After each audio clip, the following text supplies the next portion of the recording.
નમસ્કાર મિત્રો મિત્રો પાલનપુરમાં શિક્ષક ભણાવી રહ્યો હતો, ક્લાસ ચાલુ હતો અને આ વચ્ચે પોલીસ આવે છે, શિક્ષકને ઉપાડી જાય છે, લેક્ચરરને ઉપાડી જાય છે. શું મુખ્યમંત્રી ભૂપેન્દ્રભાઈ પટેલની સુરક્ષામાં શિક્ષકો બાધા બની શકે? અભ્યાસ શરૂ હોય, લેક્ચર ચાલુ હોય, આ વચ્ચે પોલીસ તેને ઉપાડી જાય, લઈને નીકળી જાય, એ શું યોગ્ય છે? વિસ્તારથી વાત કરું. પાલનપુરમાં મુખ્યમંત્રી પધારી રહ્યા હતા. આ પહેલાનો એક વિડીયો સોશિયલ મીડિયામાં વાયરલ થઈ રહ્યો છે.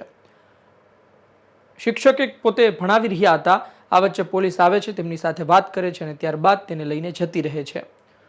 શિક્ષક પોતાના વિદ્યાર્થીઓને કહે છે કે તમારો મોબાઈલ કાઢો અને વિડીયો ઉતારો અને આ વિડીયો શેર કરો, જેનાથી ખબર પડે કે પોલીસ શું કામ કરી રહી છે. હદ તો ત્યારે પહોંચી કે જ્યારે અમે તેમનું સોશિયલ મીડિયા એકાઉન્ટ ચેક કર્યું ત્યારે ખબર પડી કે તેમણે દારૂ ડ્રગ્સને લઈને પણ લખ્યું છે. ગુજરાતમાં દારૂ અને ડ્રગ્સ ખૂબ મોટો મુદ્દો થઈ ચૂક્યો છે. દરેકને ખબર છે કે ગુજરાતમાં દારૂબંધી છે, પણ દરેકને એ પણ ખબર છે કે દારૂ વેચાય પણ છે. બુટલેગરો બેફામ બનીને ફરે છે. બુટલેગરો પોલીસ પર હુમલો કરતા પણ ખચકાતા નથી. દિયોદરની જ ઘટના આવી ઉત્તર ગુજરાતથી. દેશી કેમિકલ વાળો ઝેરી દારૂ પીવરાવીને ગામડાઓ ખતમ કરી રહ્યા છે, લોકોને મારી રહ્યા છે, પરિવાર વિખેરી રહ્યા છે, મહિલાઓને વિધવા બનાવી રહ્યા છે, બાળકોને અનાથ બનાવી રહ્યા છે. આ જોતા એ શિક્ષકે પણ લખી દીધું કે દારૂ અને ડ્રગ્સમાં હપ્તા લેતા પોલીસવાળા શિક્ષકોને ઉપાડીને લઈ જાય છે. આ પ્રકારે એ વિડીયો સોશિયલ મીડિયામાં હવે વાયરલ થઈ રહ્યો છે. જુઓ ત્યારે શું બન્યું હતું.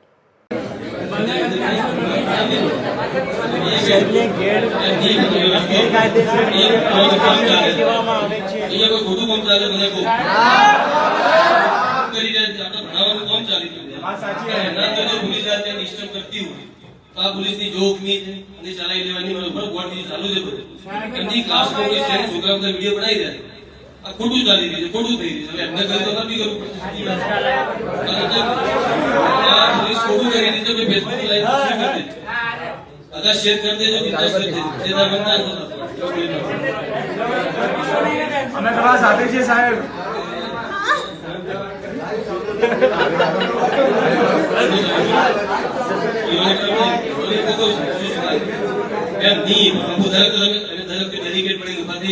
અધિકારી બચાવવા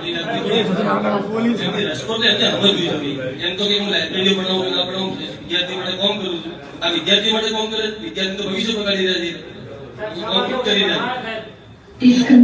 તમે સમજો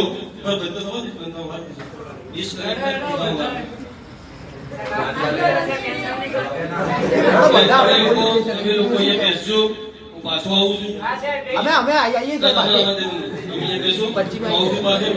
વિડીયો બની દેશે, વિડીયો શેર કરી નાખજો ફેસબુક ઉપર અને મને બી મોકલી દેજો, હું શેર કરું.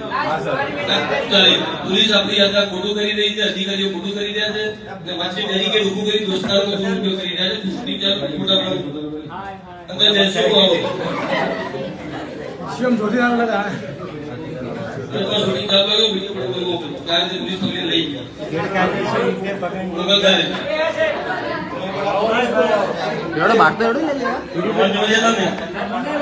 તમે જો ભણવા આવ્યા છો, તમે ભણવા દો, ભણવા દો. આ લોકો ભણવા આવ્યા તો ભણવા દો. તો ભાઈ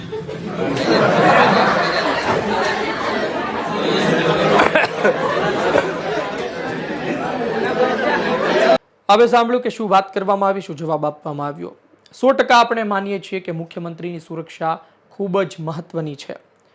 કોઈ અવરોધ બનતું હોય તો તેના પર નજર રાખવી જરૂરી છે. પણ આ રીતે શું કોઈ શિક્ષક ચાલુ લેક્ચરમાંથી કોઈ હુમલો કરાવી શકે અથવા કોઈ એવી પ્રવૃત્તિ કરાવી શકે? તમારે નજરકેદ કરવા હતા, કોઈ કાર્યવાહી કરવી હતી તો એ લેક્ચર પૂરો થઈ જવા દેવો હતો, અથવા તો એ લેક્ચર શરૂ થાય, એ ક્લાસ શરૂ થાય પહેલાં જ એ શિક્ષકની ધરપકડ કરવી હતી. પરંતુ ચાલુ ક્લાસે પોલીસ શું સાબિત કરવા માંગતી હતી?